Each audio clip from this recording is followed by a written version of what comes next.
What the? My brain couldn't even finish firing off the thought as I felt an abrupt jolt in the small plane just as the wheels touched the gravel runway. The aircraft listed roughly to one side before grinding to a stop, as I tried in vain to keep one of the wings from striking the well-placed boulder protecting the tiny building. Only in Alaska would an open shed with benches and shelving be referred to as an airport. The plane's wing scratched loudly against the boulder as I finally managed to bring it to a complete stop. "What the hell?" I muttered as I leaned my head back against the seat. That was my complete thought. A fat lot of good it would do about my situation. After taking a moment to collect myself, I climbed out to check and discovered one of my landing tires had blown out. Hopping back into the plane, I tapped my radio on and called air control to let them know. The radio operator assured me they would get the message over to my brother Flynn so he could reschedule my remaining flight this afternoon. Meanwhile, my situation wasn't great.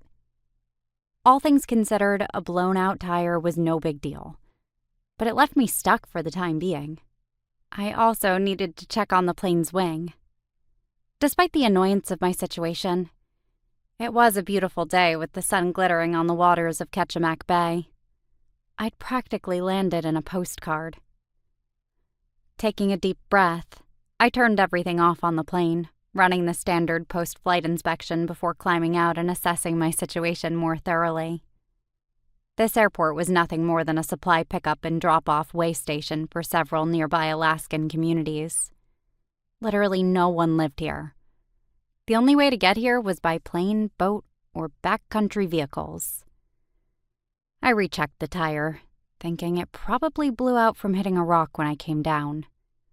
Losing control on the landing had brought one of the plane's wings up close and personal with that boulder, and left a deep dent in the wing as a souvenir.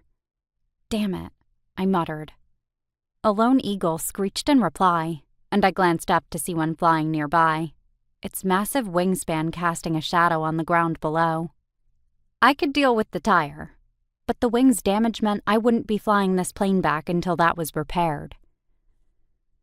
I slipped my cell phone out of my pocket, wondering if I had any reception.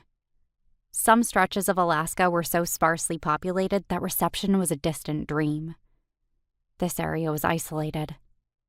However, it was close to more populous areas, and there were cell towers scattered at the higher elevations. I'd flown here plenty of times, but I couldn't remember if I'd ever checked for reception here before. As a pilot in my family's small flight business, we dropped off mail and supplies here on a regular schedule. Nearby areas used four-wheelers for pickup and transport, while the more remote areas required more distant ferrying by planes.